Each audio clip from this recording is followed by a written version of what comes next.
Ijtimoiy himoya milliy agentligi tomonidan brifing o'tkazildi. Unda aholiga davlat ijtimoiy sug'urtasi bo'yicha to'lovlarni to'lashning yangi tartibi va shaffof mexanizmlari taqdim etildi. Mavzu tafsilotlari bilan hamkasbimiz Muhammadaziz Tojiboyev lavhasida tanishasiz. Inson qadri ulug'langan yurtda ijtimoiy himoya tizimi ham tub burilishlar va dadil islohotlar bosqichini o'tamoqda.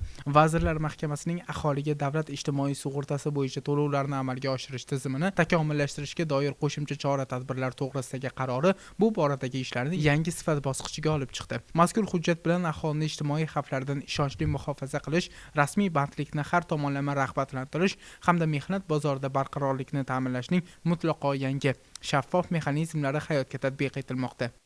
Assalomu alaykum, hurmatli ommaviy axborot vositalari vakillari. Bugun sizlarga davlat ijtimoiy sug'urtasi tizimini yanada takomillashtirish doirasida joriy etilayotgan muhim yangilik, kasallik va nafaqalarni to'lashning yangi tartibi haqida ma'lumotlarni e'tiboringizga havola etamiz.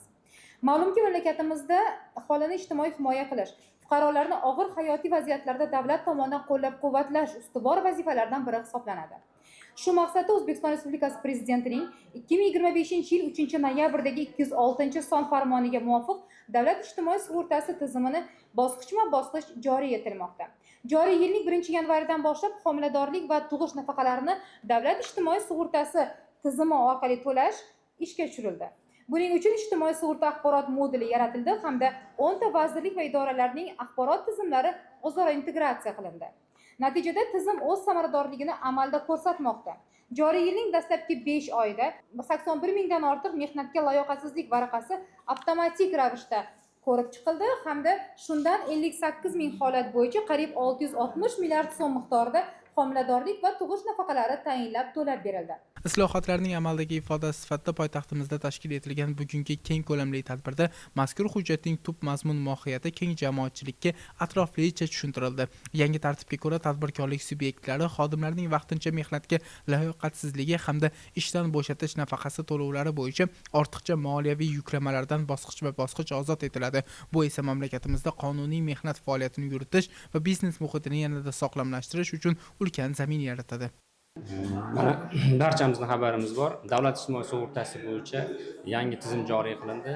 Ya'ni davlat ijtimoiy sug'urtasi bo'yicha joriy yilning 1-iyulidan boshlab vaqtincha mehnatga layoqatsizlik varaqalari bo'yicha nafaqalar davlat ijtimoiy sug'urta jamg'armasidan proaktiv shaklda, ya'ni ariza talab qilmagan holatda to'lovlar amalga oshirish joriy qilinadi.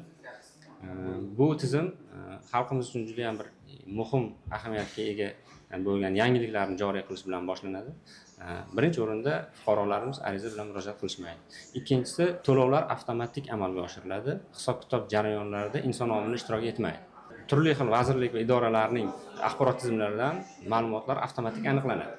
Vaqtincha mehnatga layoqatsizlik nafaqasiga chiquvchi u davlat sektoridami, xususiy sektorda ishlovchilar bo'ladimi, hamma uchun bir xil tartib va ularga minimal sug'urta staji, ya'ni 6 oylik minimal sug'urta staji bo'lsa, ular nafaqa olish huquqiga ega bo'lishadi.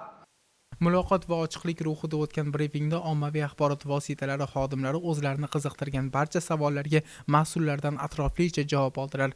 Zero, ijtimoiy sohadagi har bir yangilanishni aholiga tezkor va xolis yetkazish fuqarolarning huquqiy savodxonligini oshirish bilan bir qatorda ertangi kunga bo'lgan ishonchini yanada mustahkamlaydi.